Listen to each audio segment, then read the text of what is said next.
تمام صحابہ کرام کیا کہہ رہے ہیں؟ یا رسول اللہ آپ سب سے زیادہ خوبصورت ہیں۔ حضرت ابو ہریرہ کیا کہہ رہے ہیں؟ یا رسول اللہ آپ سب سے زیادہ خوبصورت ہیں۔ حضرت انس بن مالک کیا کہہ رہے ہیں؟ یا رسول اللہ آپ سب سے زیادہ حسین و جمیل ہیں۔ حضرت عمر فاروق کیا کہہ رہے ہیں؟ یا رسول اللہ آپ سب سے زیادہ حسین و جمیل ہیں۔ میرے امیر المومنین سیدنا ابو بکر صدیق کیا کہہ رہے ہیں؟ یا رسول اللہ آپ سب سے زیادہ خوبصورت ہیں۔ ایک مرتبہ میرے رسول کے سامنے سیدنا ابو بکر صدیق نے کہا یا رسول اللہ کل کائنات میں آپ سب سے زیادہ حسین و جمیل ہے۔ تو میرے آقا نے کیا کہا؟ صدقت یا ابا بکر، اے ابو بکر تو نے بالکل درست کہا، اے ابو بکر بالکل تو نے سچ کہا۔ یہی ابو جہل نے بھی رسول پاک صلی اللہ تعالی علیہ وسلم کے روح طابہ کو دیکھا تو ابو جہل کہہ رہا ہے اے محمد ابن عبداللہ میں نے تجھ سے زیادہ کسی کو بدصورت نہیں دیکھا ہے۔ تو رسول کائنات نے کہا صدقت یا ابا جہل، اے ابو جہل بالکل تم درست کہہ رہے ہو۔ صحابہ حیران و پریشان اور مطمئن ہے، بظاہر دونوں باتیں تعارض ہے۔ یا رسول اللہ یا حبیب اللہ دونوں باتیں کیسے درست ہو سکتی ہے؟ یا تو آپ بہت زیادہ حسین و جمیل ہے، یا تو سیدنا ابو بکر صدیق کی بات درست ہے، یا تو ابو جہل کی بات درست ہے، دونوں باتیں درست نہیں ہو سکتی ہے۔ تو میرے آقا صحابہ کے الجھن کو دور فرماتے ہوئے ارشاد فرماتے ہیں اے صحابہ سنو سنو، میں مثل آئینہ ہوں، آئینہ کی طرح ہوں، اور آئینہ میں جو جیسا ہوتا ہے ویسا ہی نظر آتا ہے۔ چونکہ سیدنا ابو بکر صدیق خوبصورت ہے، انہوں نے جب مجھے دیکھا تو میں حسین و جمیل نظر آیا۔ ابو جہل بہت بدصورت ہے، جب انہوں نے مجھے دیکھا اور میں مثل آئینہ ہوں، ابو جہل نے جب خود کو آئینے میں دیکھا ابو جہل بدصورت تھا، بدصورت نظر آیا۔ تو اے رسول پاک صلی اللہ تعالی علیہ وسلم کو دیکھنے والے، اے رسول اللہ صلی اللہ تعالی علیہ وسلم کے دیدار کرنے والے، اگر میرے آقا کو دیکھنا ہے تو ابو جہل کی نظر سے مت دیکھو، عتبہ کی نظر سے مت دیکھو، شیبہ کی نظر سے مت دیکھو، ابو جہل کی نظر سے مت دیکھو۔ اگر دیکھنا ہے تو صدیق اکبر کی نظر سے دیکھو، عمر فاروق کی نظر سے دیکھو، علی مرتضیٰ کی نظر سے دیکھو، عثمان ذوالنورین کی نظر سے دیکھو۔ اگر تم ان نظر سے دیکھو گے تو رسول اللہ تجھے حسین و جمیل بھی نظر آئیں گے اور پیکر حسن و جمال بھی نظر آئیں گے۔ عزیزان ملت اسلامیہ، ابو جہل دیکھ تو رہا تھا لیکن اپنے ماتھے کی آنکھوں کے نور سے دیکھ رہا تھا۔ عتبہ دیکھ تو رہا تھا لیکن اپنے ماتھے کی آنکھوں سے نور سے دیکھ رہا تھا۔ شیبہ دیکھ رہا تھا لیکن اپنے آنکھوں کی نور سے دیکھ رہا تھا۔ لیکن سیدنا ابو بکر صدیق رضی اللہ تعالی عنہ دیکھ تو رہے تھے اپنی آنکھوں سے لیکن اپنی آنکھوں کے نور سے نہیں دیکھ رہے تھے بلکہ ایمان کے نور سے دیکھ رہے تھے۔ عمر فاروق رضی اللہ تعالی عنہ دیکھ رہے تھے اپنے آنکھوں کے نور سے نہیں دیکھ رہے تھے، ایمانی روشنی میں دیکھ رہے تھے۔ عثمان ذوالنورین دیکھ رہے تھے لیکن اپنے ایمان کے نور سے، اپنے آنکھوں کے نور سے نہیں دیکھ رہے تھے بلکہ ایمان کے نور سے دیکھ رہے تھے۔ اسی وجہ سے رسول پاک صلی اللہ تعالی علیہ وسلم اسے حسین و جمیل بھی نظر آئے۔ اسی لیے اس موقع میں ایک شاعر نے کیا خوب کہا ہے کہ وصف کیا کوئی لکھے اس ملبت انوار کا، محرومان جلوہ ہے جس چاند سے رخسار کا، عرش اعظم پر فریضہ ہے میرے سرکار کا، بجتا ہے کونین میں ڈنکا میرے سرکار کا۔ عزیزان ملت اسلامیہ، اللہ تبارک و تعالی پاک ہے، بے عیب ہے، عیوب و نقائص سے منزہ اور بری ہے رب تبارک و تعالی۔ تو اس پاک بے عیب نے اپنے محبوب کو بھی پاک بے عیب بے مثل بے مثال بنایا۔ اللہ تبارک و تعالی رب ہونے میں بے مثل بے مثال، تو اس نے اپنے رسول کو محبوب ہونے میں بے مثل بے مثال بنایا۔ اسی وجہ سے رب تبارک و تعالی نے عظمت مصطفیٰ کا ذکر قرآن میں کیا ہے، رفعت مصطفیٰ کا ذکر قرآن میں کیا ہے، مقام مصطفیٰ کا ذکر قرآن میں کیا ہے، سفر مصطفیٰ کا ذکر قرآن میں کیا ہے، حقیقت مصطفیٰ کا ذکر قرآن میں کیا ہے، سفر مصطفیٰ کا ذکر قرآن میں کیا ہے، حقیقت مصطفیٰ کا ذکر قرآن میں کیا ہے۔ ارے گویا چہرے مصطفیٰ والضحیٰ، کاکل مصطفیٰ واللیل اذا سجا، زبان مصطفیٰ وما ینطق عن الہوی، نگاہ مصطفیٰ ما زاغ البصر وما طغی، دست مصطفیٰ ید اللہ فوق ایدیہ، سینہ مصطفیٰ الم نشرح لک صدرک، سفر مصطفیٰ سبحان الذی اسری، معجزہ مصطفیٰ قد جاءکم برہان من ربکم، انکساری مصطفیٰ قل انما انا بشر مثلکم یوحی، حقیقت مصطفیٰ قد جاءکم من اللہ نور و کتاب مبین، مقام مصطفیٰ وما ارسلناک الا رحمۃ للعالمین۔ گویا کہ اللہ تبارک و تعالی نے رسول پاک صلی اللہ تعالی علیہ وسلم کے اخلاق و کردار کا ذکر کلام میں کیا ہے، رفعت مصطفیٰ کا ذکر کلام میں کیا ہے، نبی پاک صلی اللہ تعالی علیہ وسلم کی جملہ صفات و افعال کا ذکر اللہ تبارک و تعالی میں ارشاد فرمایا ہے ارے اللہ تبارک و تعالیٰ نے جتنے انبیاء کرام کو جتنی خوبیاں دی ہیں جتنے کمالات سے نوازا ہے ان تمام کا مجموعہ بنا کر رب تبارک و تعالیٰ نے رسول کائنات صلی اللہ تعالیٰ علیہ وسلم کو اس خاکدانی کی دین مبعوث فرمایا ہے گویا کہ رب تبارک و تعالیٰ نے میرے نبی کو جامع الصفات بنا کر اس دنیا میں مبعوث فرمایا ہے وہ کون ایسی صفتیں ہو وہ کون ایسی خوبیاں ہو وہ کون ایسے کمال ہو وہ کون ایسا جمال ہو جو رب تبارک و تعالیٰ نے اپنے محبوب کو عطا نہ کیا ہو چنانچہ صفات آدم شجاعت روح حلم ابراہیم لسان اسماعیل رضائے اسحاق فصاحت صالح حکمت لقمان بشارت یعقوب جمال یوسف صبر ایوب قوت موسیٰ جہاد یوشع نعمت داؤد خوف سلیمان وقار الیاس زہد عیسیٰ علم خضر علیہ السلام اور ایسے نہ جانے کتنی ایسی صفتیں ہیں جو رب تبارک و تعالیٰ نے اپنے پیارے محبوب کو عطا نہ کیا ہو اللہ فارسی کا ایک شاعر اس موقع پر یوں گنگناتا ہوا نظر آتا ہے حسن یوسف دمر عیسیٰ یل بیدا داری آنچ ہوا ہمارا تو طرح داری اسی کو اچھے رضا پیارے رضا ہم سب کے رضا بریلی کے داتا یوں گنگناتے ہوئے نظر آتے ہیں کہ سرور کہوں کے مالک و مولا کہوں تجھے باغ خلیل کا گل سیوا کہوں تجھے تیرے تو وصف ہے تنہی سے ہے بری حیران میرے شاہ میں کیا کہوں تجھے یا رسول اللہ یا حبیب اللہ صرف دلاور پوری کے جذباتی مسلمان حیران و پریشان نہیں ہے پوری دنیا کے مسلمان حیران و پریشان ہے افغانستان ہندوستان پاکستان نیوزی لینڈ پوری کائنات کے مسلمان پریشان ہے کہ یا رسول اللہ کو کہوں تو کیا کہوں عرض کروں تو کیا کہوں رحمت للعالمین کہوں کہ شفیع المذنبین کہوں مالک رقاب کہوں کہ فخر آدم کہوں یا رسول اللہ کہوں تو کیا کہوں عرض کروں تو کیا کروں لیکن کروڑوں رحمتیں ہو تربت اعلیٰ حضرت پر کروڑوں رحمتیں ہو مزار اعلیٰ حضرت پر کہ آپ نے بہتر فیصلہ فرما دیا کہ لیکن رضا نے حد و سفر اس پر کر دیا خالق کا بندہ خلق کا آقا بنا عزیزان ملت اسلامیہ وہ کون ایسی صفتیں ہو وہ کون ایسے کمالات ہو جو رب نے اپنے محبوب کو عطا نہ کیا ہو چنانچہ میں آپ کو بتاتا چلوں آپ نے بارہا یہ واقعہ کو سنا ہوگا ایک مرتبہ بادشاہ کا دربار لگا ہوا تھا لیلا کا وہاں سے گزر ہوا درباریوں نے لیلا کو دیکھ لیا تو درباری کہنے لگے او بادشاہ سلامت دیکھو وہ لیلا جا رہی ہے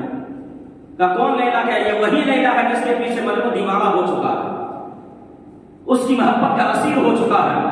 اس کی محبت میں گرفتار ہو چکا ہے ہر کچھ میں آپ اسے لیلا ہی نظر آ رہا ہے تو بادشاہ نے کہا لیلا کو میرے پاس بلاؤ تو صحیح دیکھو لیلا ہے کیسی درباری گئے لیلا کے پاس کہا بادشاہ نے آپ کو طلب کیا بادشاہ نے آپ کو بلایا ہے اب لیلا بادشاہ کے دربار میں آئی جب بادشاہ کی نظر لیلا میں پڑی تو بادشاہ کہہ رہا تیرے اندر تو کوئی ایسی خوبی نہیں ہے تیرے اندر تو میں کوئی ایسا جمال کمال نہیں دیکھ رہا ہوں تیرے اندر کوئی ایسا حسن نہیں دیکھ رہا ہوں کہ جسے دیکھ کر کوئی شخص دیوانہ ہو جائے جو تیری محبت کا اسیر اور غلام اور دیوانہ ہو جائے تیرے اندر تو کوئی خوبصورتی ہے ہی نہیں ہے نہ جانے تجھ پر کیسے فدا ہو گیا ہے کیسے تیری محبت میں گرفتار ہو چکا ہے اتنا سننا تھا لیلا غصے میں آ گئی اور بادشاہ سلامت سے کہا اے بادشاہ جب تم مجنون نہیں ہے تو میرے حسن کا اندازہ تجھے نہیں لگے گا میرے جمال کا اندازہ بادشاہ سلامت تو نہیں لگا سکتا ہے اگر میری خوبصورتی کو دیکھنا ہو اگر میری خوبیوں کا تجھے اندازہ کرنا ہو تو تجھے خیز بننا پڑے گا مجنون جیسی نظر پیدا کرنی پڑے گی مجنون جیسی آنکھ لانی پڑے گی تب تجھے پتا چلے گا کہ لیلا کے اندر حسن و جمال ہے یا نہیں ہے لیلا کے اندر خوبی ہے یا نہیں ہے لیلا کے اندر کمال و جمال ہے یا نہیں ہے یہ لیلا کہہ رہی ہے بلا تفصیل مجھے کہنے دیا جائے اگر رسول اللہ کا دیدار کرنا ہو کہ میرے رسول کتنے خوبصورت ہے میرے رسول کتنے حسین و جمیل ہے تو صدیق اکبر کی نظر پیدا کرنے پڑے گی عمر فاروق جیسی آنکھ لانی پڑے گی تب تجھے پتا چلے گا کہ میرا رسول کتنا حسین و جمیل ہے میرا رسول کتنا خوبصورت ہے اور حقیقت تو یہ ہے کہ رب تبارک و تعالیٰ نے رسول اللہ صلی اللہ تعالیٰ علیہ وسلم کے حسن و جمال کو دنیا والوں پر ظاہر ہی نہیں کیا ہے ورنہ کس کی مجال ہے کہ چہرے مصطفیٰ کا دیدار کر سکے اس کے اندر یہ تک ہے کہ چہرے مصطفیٰ کا چہرے والدہا کا نظارہ کر سکے عزیزان ملت اسلامیہ یہ ہے میرے رسول صلی اللہ تعالیٰ علیہ وسلم کا حسن و جمال۔ حقیقت کیا ہے کہ حقیقت میں رب تبارک و تعالیٰ نے میرے نبی کی خوبصورتی کو دنیا والوں کو ظاہر نہیں کیا ہے۔ میں آپ کو بتاتا چلوں، آپ پریشان ہوتے ہیں، غموں میں گرفتار ہوتے ہیں، مصیبتوں سے دوچار ہوتے ہیں، غم آپ پر لاحق ہو جاتے ہیں، تو آپ کیا کرتے ہیں؟ کل وہ پارک کا چکر لگاتے ہیں، باغوں کی تفریح کے لیے نکل جاتے ہیں،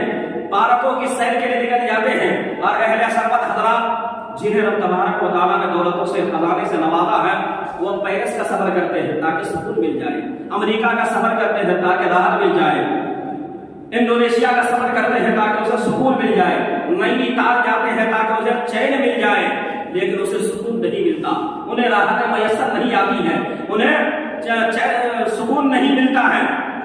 اسی طرح صحابہ کرام فرماتے ہیں ہم پر بھی غم لاحق ہوتا تھا، ہم بھی غم میں گرفتار ہو جاتے تھے، ہم بھی مصیبتوں میں پھنس جاتے تھے، تو ہم امریکہ نہیں جایا کرتے تھے، انڈونیشیا نہیں جایا کرتے تھے، ہم مراکش موریشس نہیں جایا کرتے تھے، بس ہم رسول پاک صلی اللہ تعالیٰ علیہ وسلم کے رخ انور کا دیدار کر لیا کرتے تھے، بارگاہ نبوی میں حاضر ہو کر رسول اللہ کے چہرے مبارک کا دیدار کر لیا کرتے تھے، ہمیں مصیبتوں سے نجات مل جایا کرتی تھی، ہمیں مصیبتوں سے آسانیاں مل جایا کرتی تھی، اس لیے کہ رب تبارک و تعالیٰ نے چہرے وضحا میں وہ کشش رکھی ہے، اگر ہم صدا دیکھ لیں تو اسے اس کی مصیبتیں حل ہو جاتی ہیں، روتا ہوا دیکھ لے تو اس کے لبوں پر تبسم آ جایا کرتا ہے۔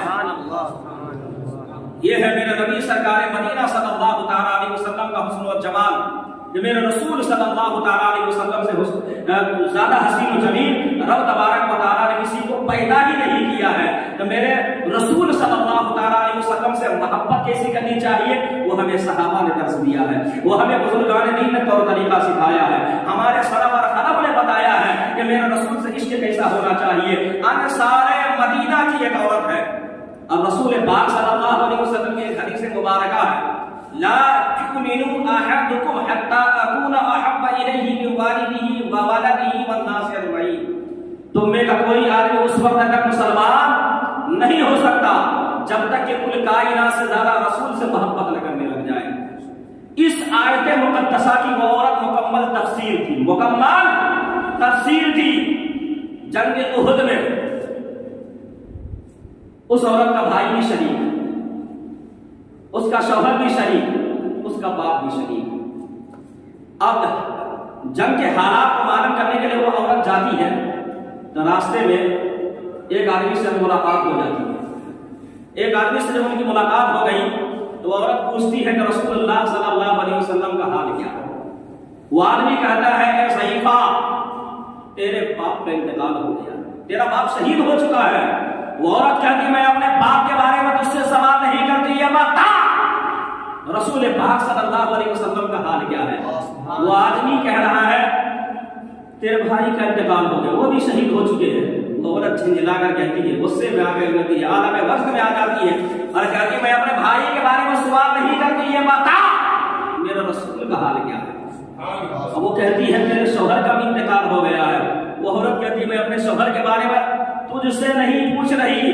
میں اپنے بھائی کے بارے میں سوال نہیں کیا، اپنے باپ کے بارے میں سوال نہیں کیا، یہ بتا کہ میرے رسول کیسے ہیں، خیر و عافیت سے ہے یا نہیں؟ وہ آدمی کہتے ہیں میرے رسول صلی اللہ تعالیٰ علیہ وسلم خیر و عافیت سے ہے۔ وہ آدمی، وہ عورت چلی وہاں سے بارگاہ نبوی میں حاضر ہوتی ہے اور زبان حال سے یہی کہتی ہے، جب رسول پاک کی بارگاہ میں پہنچتی ہے تو وہ اس طرح گنگناتی ہوئی نظر آتی ہے کہ بڑھ کر اس نے رخ روشن کو جو دیکھا تو کہا تو سلامت ہے، تو ہے رنج و علم، میں بھی اور باپ بھی، شوہر بھی، برادر بھی فرا، اے شہیدی تیرے ہوتے ہوئے کیا چیز ہے ہم، اے شہیدی تیرے ہوتے ہوئے کیا چیز ہے؟ یہ ہے محبت رسول۔ آؤ محبت رسول کی ایک اور جھلک میں آپ کے سامنے رکھتا چلو۔ سیدنا حضرت سلطان محمود غزنوی رحمۃ اللہ علیہ، حضرت ابو الحسن خلقانی رحمۃ اللہ علیہ کی بارگاہ میں پہنچے، محبت رسول کا انمول نمونہ میں آپ کے سامنے رکھ رہا ہوں کہ محبت کیسے کی جاتی ہے۔ نعرہ بہت لگاتے ہیں لیکن ہمارا نعرہ محبت رسول سے خالی ہوتا ہے، صرف ہم نعرہ لگاتے ہیں لیکن محبت رسول کسے کہتے ہیں ہم نہیں وہ کام کرتے ہیں۔ رسمی طور پر میلاد میں چلے آتے ہیں یا میلاد کا کچھ حصہ گزر جاتا ہے تب آتے ہیں، یا جب جاتے ہیں کہ اب یا نبی کا وقت آ رہا ہے، صلاۃ و سلام کا وقت آ گیا، چلو شیرنی لینے کے لیے آ جاتے ہیں۔ صرف اپنے نام کے آگے سنی لگانے سے کام نہیں پڑے گا، جب تک ہم اہل سنت کے عقائد و معمولات پر مکمل طور پر عمل پیدا نہیں ہوں گے ہم سنی کہلانے کے حقدار نہیں ہو سکتے ہیں۔ اور سلطان محمود غزنوی رحمۃ اللہ علیہ کی بارگاہ میں وہ چلے، کہاں چلے؟ ابو الحسن حلقانی کی بارگاہ میں، وہاں چلے، کچھ دیر بیٹھے، وہاں ان سے پوچھتے ہیں کہ آپ کے مرشد کامل کا کیا حال تھا، یعنی حضرت بایزید بستانی رحمۃ اللہ علیہ کا کیا حال تھا، آپ کے پیر و مرشد کیسے تھے؟ وہ کہتے ہیں ہمارے مرشد کامل ایسے مرد کامل تھے، ایسے مرد حق تھے، جو ان کو ایک بار دیکھ لیتا تھا وہ ہدایت یافتہ ہو جاتا تھا، وہ صراط مستقیم پر گامزن ہو جایا کرتا تھا، وہ تاریکیوں سے نکل کر اجالے میں آ جایا کرتا تھا۔ سلطان محمود غزنوی رحمۃ اللہ علیہ نے یہ کیسے ہو سکتا ہے کہ جو آپ کے پیر و مرشد کو ایک بار دیکھ ہدایت یافتہ ہو جائے؟ ابو جہل نے بھی رسول اللہ کے جمال جہاں آرا کو دیکھا تھا، وہ تو ہدایت یافتہ نہیں ہوا، ہم کیسے آپ کی بات کو مان لیں؟ حضرت ابو الحسن حلقانی رحمۃ اللہ علیہ نے سلطان محمود غزنوی رحمۃ اللہ علیہ کو جواب دیا کہ اے محمود غزنوی، اس نے رسول پاک کو دیکھا ہی نہیں تھا، ابو جہل نے محمد ابن عبداللہ کو دیکھا تھا، وہ بھی یتیم سمجھ کر دیکھا تھا، اگر قسم خدا کی آپ صلی اللہ علیہ وسلم کو اگر وہ رسول سمجھ کر دیکھ لیتا تو تاریکی سے نکل کر اجالے میں آ جاتا، کفر کی اندھیری راتوں سے نکل کر اسلام کے دامن سے مارا مار ہو جاتا، وہ اسلام کے دامن میں آ کر پناہ لے لیتا، وہ تاریکوں سے نکل کر روشنی میں آ جاتا۔ اسی لیے تو ہم کہا کرتے ہیں آنکھ والے تیری چوبن کا تماشا دیکھے، آنکھ والے تیری چوبن کا تماشا دیکھے، دیدہ کور کو کیا ہے نظر کیا دیکھے، دیدہ کور کو کیا ہے نظر کیا دیکھے۔ یہ ہے رسول کائنات صلی اللہ تعالیٰ علیہ وسلم سے محبت کا نتیجہ۔ اس طرح ہمارے بزرگان دین رسول پاک صلی اللہ تعالیٰ علیہ وسلم سے محبت کیا کرتے تھے۔ یہودی کا ایک عالم محبت رسول کی جھلک میں آپ کے سامنے رکھ رہا ہوں، ان کا نام تھا عبداللہ ابن سلام۔ مختصر میں عرض کر رہا ہوں، صرف نچوڑ رکھ رہا ہوں۔ محمد ابن سلام جب میرے آقا مدینہ تجمع میں تشریف لائے کہ لوگ جوک در جوک میرے آقا کی بارگاہ میں آ رہے ہیں، تو عبداللہ ابن سلام کی مدینہ تجمع کے لوگوں کی محبت میں بارگاہ نبوی میں حاضر ہو گئے، تو میرے رسول صلی اللہ تعالیٰ علیہ وسلم کے خطبہ کو جب سنا تو رسول کا عاشق ہو گیا، اور وہ کہنے لگا قسم خدا کی یہ ایسا آدمی ہے جو کذاب نہیں ہو سکتا، یا ایسا آدمی ہے جو جھوٹا نہیں ہو سکتا۔ اور رسول اللہ کا خطبہ کیا تھا؟ یا ایھا الناس افشوا السلام واطعموا الطعام وصلوا الارحام وصلوا الليل والناس جناب فادخلوا جنت السلام۔ اس حدیث کا مطلب کیا ہے؟ اے لوگو افشوا السلام، سلام کو پھیلاؤ، واطعموا الطعام، لوگوں کو کھانا کھلاؤ، وصلوا الارحام، صلہ رحمی کرو، قطع تعلق نہ کرو، رشتہ داری کو نہ توڑو، وصلوا الليل، نوافل پڑھا کرو، نمازوں میں مشغول رہا کرو، والناس جناب فادخلوا جنت السلام، اور جب لوگ سو جایا کرے کسی کے گھر میں تم داخل ہو تو سلام کر کے داخل ہو جا کرو۔ رسول اللہ صلی اللہ علیہ وسلم کے اس شیریں مقالی کلام کو سن کر اتنا متاثر ہوا، دوبارہ پھر رسول اللہ کی بارگاہ میں آیا اور 3 سوال ذہن میں لے کر آیا۔ کتنے سوال؟ 3 سوال لے کر بارگاہ نبی میں حاضر ہوا، اور وہ 3 سوال خود ہی کہتا ہے میرے 3 سوال اتنے کٹھن تھے، اتنے سوال کٹھن تھے کہ نبی کے علاوہ کوئی جواب نہیں دے سکتا تھا۔ وہ 3 سوال میں تو پہلا سوال کیا تھا اس کا؟ اس نے رسول پاک صلی اللہ تعالیٰ علیہ وسلم سے پوچھا یا آپ یہ بتائیں کہ بچہ کبھی باپ کے مشابہ کبھی ماں کے مشابہ کیوں کیسے ہوتا ہے؟ دوسرا سوال یہ تھا کہ اہل بہشت کو جنت میں پہلی خوراک کیا دی جائے گی، یعنی جنت میں جنتی کی پہلی خوراک کیا ہوگی؟ اور تیسرا سوال یہ تھا قیامت کی متعجلہ شناخت علامت بتایا۔ رسول پاک نے فوراً ان کے 3 سوالات کا جواب عنایت فرما دیا۔ پہلے سوال کا جواب رسول اللہ نے اس طرح ارشاد فرمایا، پہلا سوال کیا تھا کہ بچہ